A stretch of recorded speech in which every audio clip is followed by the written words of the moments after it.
Дальше действовать будем мы. Дальше действовать будем мы. Добрый день, ladies and gentlemen. Сегодня великий интерпренер всех времен и народов Ричард Брэнсон. Ричард Брэнсон – британский предприниматель, родился в 1950 году. В 1972 году основал звукозаписывающую компанию Virgin Records. В 1984 году создал авиакомпанию Virgin Atlantic. Теперь под брендом Virgin работают сотни компаний в самых разных отраслях экономики. На его собственном острове Некер мы снимаем. И now we switch to English. First of all, sorry. English is our second language, as you know, so... Good. I'm very glad. If you don't understand, Russian was my second language. If you don't understand some of the questions, you can ask them. And again, we are at beautiful Necker Island here with Rичард Брэнсон, who is the greatest, or one of the greatest entrepreneur ever. And we've got millions of requests from all of you asking me to interview Rичард for this program, and finally we are with Oleg here and we are ready. We're a bit nervous, but I hope everything will be okay. And my first question would be, Rичард, how is being entrepreneur? How is to be being entrepreneur? How do you feel about that? Well, you know, I've been very lucky. I've been an entrepreneur since I was 15 years old. And I love creating things. You know, I love making a difference to people's lives.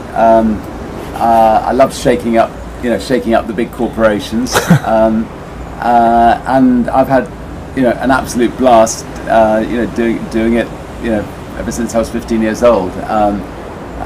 So you know, so I think, you know, being an entrepreneur is very important for society. I mean, society needs, you know, thousands of entrepreneurs, because that's where the jobs get created, and that's where things get improved from, you know, for people throughout society.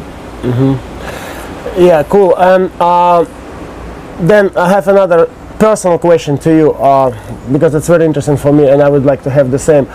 How you afford always to be so in positive mood? What is your secret to be positive and be so smilish? How can we achieve that? Well, first of all, obviously, because I'm here 1 week with Rичард, and Oleg can confirm, Rичард has been smiling throughout the day, throughout the night, and I just don't know where he gets so much energy and so much optimism about the life. No, I mean, I do think, you know, that whatever job you're doing in life, you know, if you're a switchboard operator, if you're cleaning the floors of a building, you know, if you're, you know, I don't know, collecting eggs for an incubator, or, you know, whatever it is, if you're positive about the job you're doing, you're going to be a much happier person, and the people around you are going to be a lot happier, and it's likely that, you know, that you won't forever be a cleaning lady, or you know, because you're smiling, because you're happy, people will, you know, promote you, and you'll go on and do great things in life.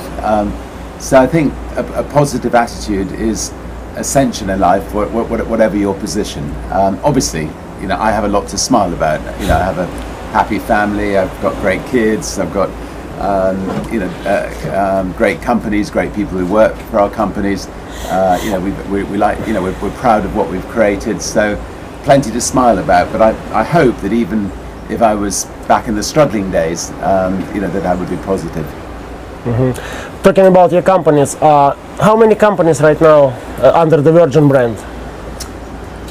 Well, we have about 350 Virgin companies.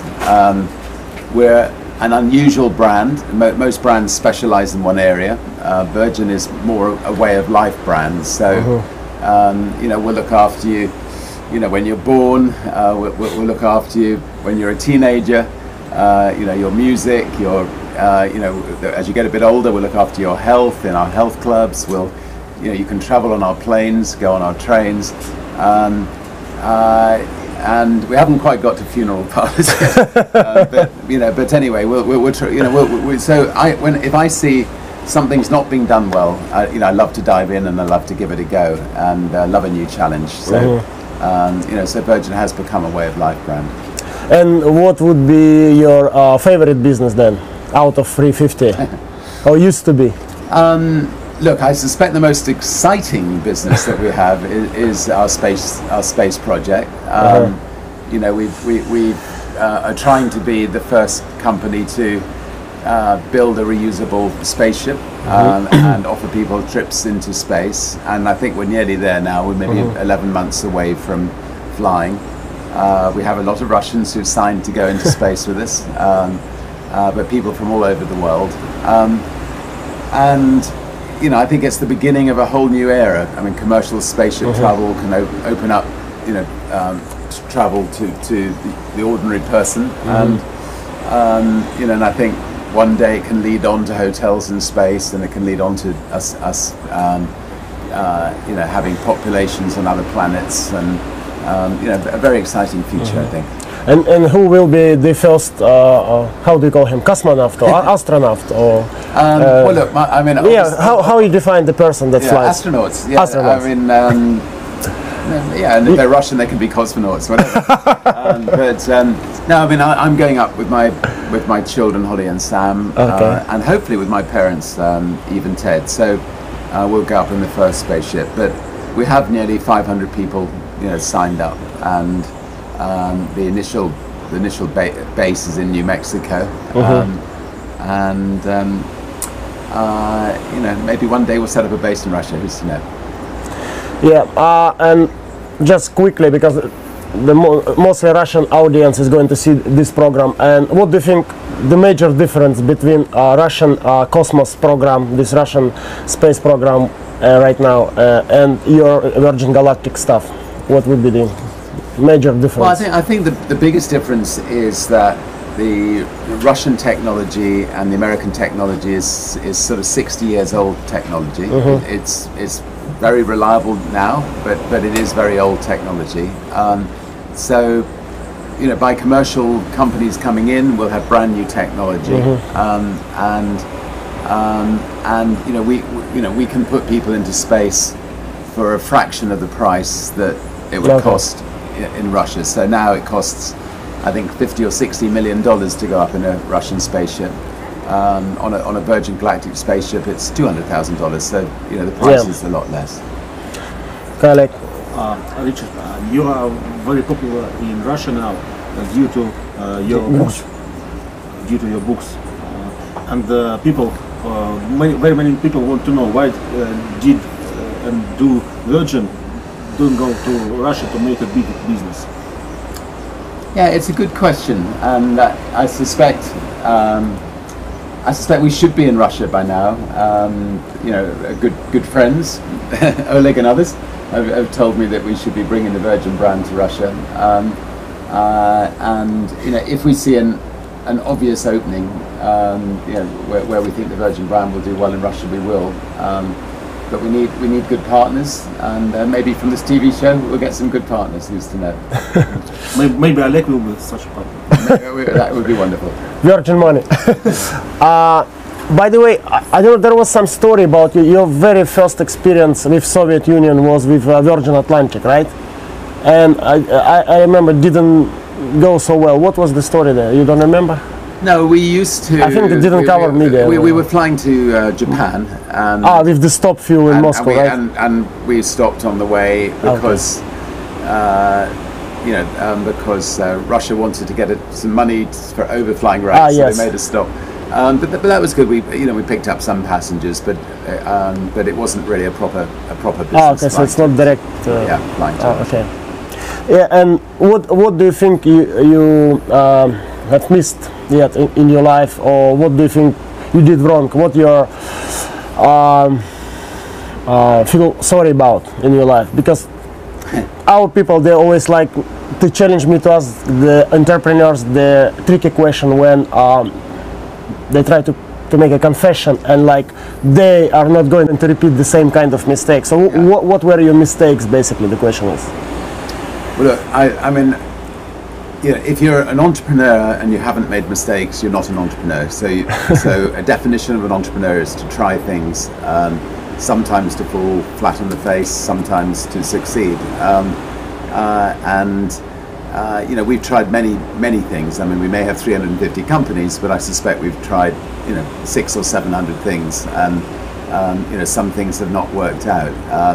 You know, we tried to take on Coca-Cola, and for about a year it looked like we were succeeding, and then, you know, they brought in the tanks and all their armies, and they, you know, basically squashed us. And But you started with the tank first. You came on the tank and the square. we had our So you started the war. we started the war, and they just had more artillery than us.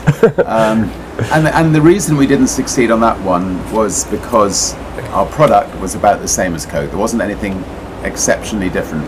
Whereas, say, when we took on British Airways with Virgin Atlantic, you know, our product is much better than theirs, and therefore, although they sent the tanks in, people didn't desert us because they knew they got a better quality. So, I think the rule is make sure that, you know, you're much better than your competitors, and if you're much better, even although you may be smaller, you should be able to succeed. And many questions we've got, because I asked on my Twitter that I'm going to interview you, and I think half of the question were about your Formula One project. Here's the business with Russians, like Virgin, Marussia. By the way, we call it Marusia in Russia because it's a female name, Marusia. So overseas, I guess it's Marussia, right? Yeah. So let's talk about Virgin Marussia, and how did you involve into the Formula One from the very beginning, and how it's evolved into this Virgin Marussia, and what do you feel about this partnership with these Russian guys and stuff? No, well, obviously, look, Russia's becoming interested in Formula One in a big way because you're going to have a circuit, Sochi, yeah. and that's going to make, you know, bring Formula One to Russia in a big way.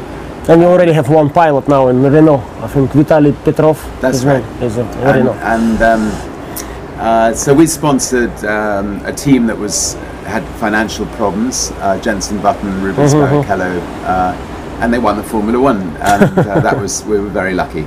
And then we decided the following year to start a new team, which is, you know, from scratch. And Marussia's come in as a partner with us, Okay. And they're going to be a good partner. I mean, they produce beautiful cars in Russia. You know, they're building you know, what could be a formidable car company in Russia. So they have a lot of expertise on the engineering side, and that will help. Marussia Virgin Racing a lot. So it's great to have a Russian partner. Yeah, so, and it's another exposure of the Virgin brand into the Russian market already. Yeah, so. I mean, that'll help. That'll certainly help. You know, we can help Marussia overseas, and Marussia can help Virgin in Russia. So you know, so we over the years, you know, we've done a lot of things to promote the Virgin brand. I mean, whether it's, you know, trying to be the first around the world in a balloon, or, you know, beating transatlantic sailing records. I mean, so these kind of sporting events, I think, do help put the brand on the map. Okay. Vale. Richard, what do you think about the future of Russian economy? I think the future of the Russian economy can be extremely good, as long as the Russian people and the companies can be absolutely sure that the rule of law is a proper rule of law, and that, you know, the governments run the country in an honest, straightforward way. If that's the case, then I think Russia has a fantastic future, and you know, so one just has to sort of push the leaders into you know, behaving ethically, straightforwardly, and then I think how we can push the leaders. Well, I think that you know, the internet is a very strong medium. Obviously, the press is a strong medium, but, you know, sometimes terrible things happen to journalists, you know, who speak out, or investigative journalists in Russia. But you know, but anyway, I think the, you know, through the internet, through the press, you know, through business leaders, they've got to say, you know, we need a country where the rule of law is paramount, you know, where people can trust the rule of law, and then I think Russia can start to flourish. Richard, when do you think was easier or in a way funnier to do the business? 70s, 80s, 90s, or now? If you can compare those times. I think you know, there's nothing that beats building a company from scratch. The early days of starting a company is obviously very exciting. It's like, you know, giving birth to a child. I mean, it's a tremendously exciting time in a company.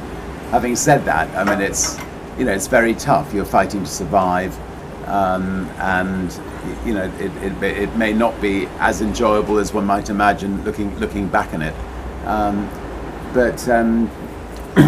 You know, but you know, I've fortunately found every decade enjoyable, because I'm always reinventing ourselves. We're always learning new things all the time. We're always doing new things all the time, and you know, I mean, this, you know, right now, instead of starting companies to make money, we're starting companies to tackle some of the world's intractable problems, or seemingly intractable problems, and getting a lot of satisfaction from that. Okay. Talking about internet, do you think there are still opportunities online on the internet, or you think with this Facebook and Google and Twitter it's over now? Do you think I still think there are enormous opportunities on the internet, and I think countries like Russia and Great Britain have been very slow in you know, setting up teams of people to, you know, come up with ideas to launch internet businesses, and even to take on, you know, the giants in the world. So you know, it's the easiest way for people to set up businesses, and people should try, you know, keep trying, and some will be very successful. Richard, please tell us what are the 3 greatest mistakes which you made in your business life? with a smile? Yeah, I mean, you know, I honestly just don't think about mistakes, but let me see if I can try. I mean, I just like to, if I make a mistake, I put it behind me and I just move forward. But That's my approach, you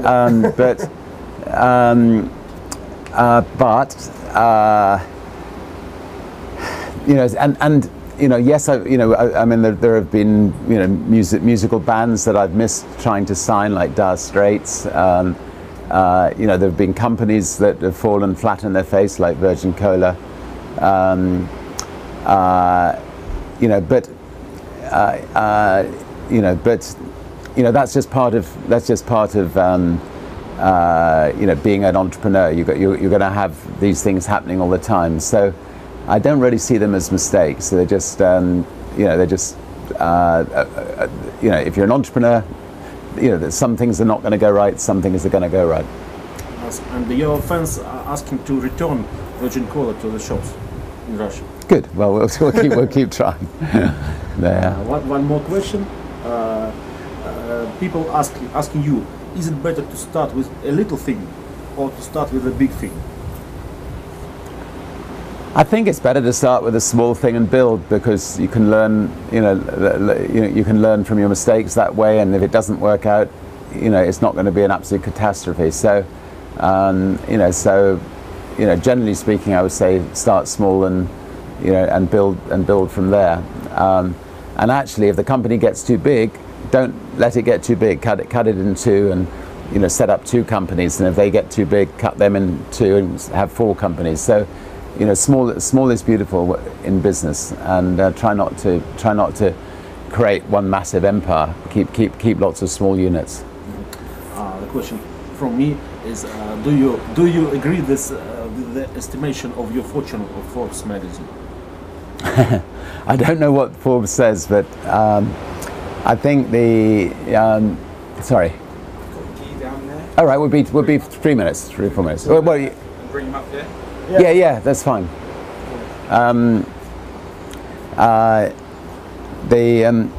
Yeah, I think that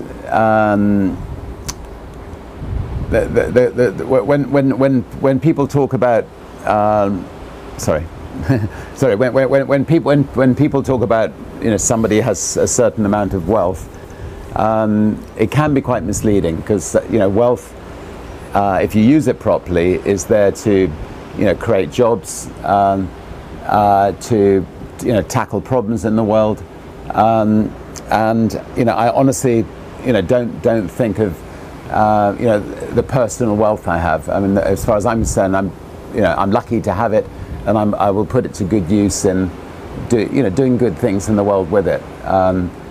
You know, fortunately, you know, we have created some wealth, and that enables me to do new projects. Richard, how people can find the woman of their life? That's a good one. For the final. They, well, if you're a man, no, it's what makes the world go round, and it's the most important decision of your life to find that special lady, and, you know, somebody who can be a great friend, and yeah, your greatest friend, and your greatest mother of your children. So important. I was lucky to find a great lady, Joan, and she's been a fantastic mother, and we're still great friends after 32 years. One more question. What is the great? How do you motivate your employees? What are the great know-hows of Richard Brэнson?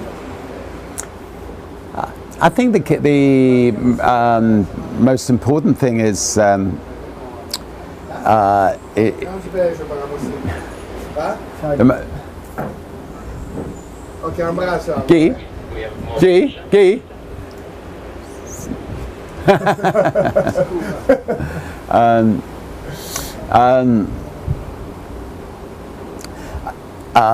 I mean, look, the key to motivating people is to look for the best in people,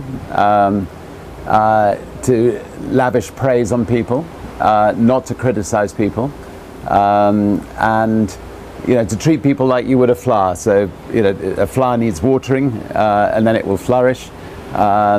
People need praise; they will flourish.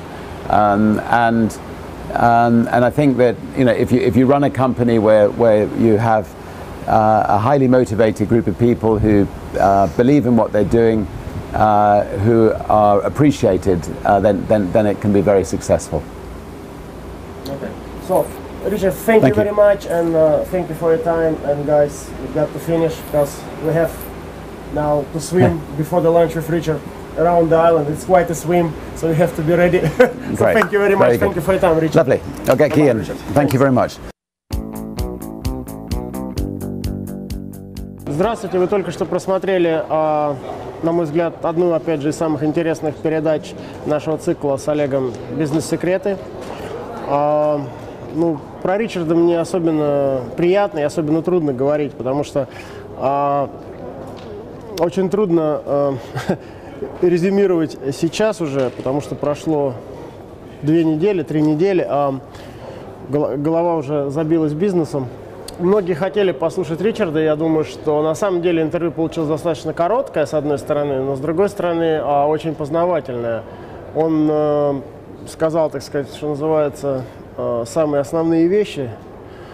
Сок, он не стал растекаться по древу, и особенно, мне кажется, его заявления важны для начинающих предпринимателей, для людей, которые только хотят начать и становятся. Он очень впечатляющий.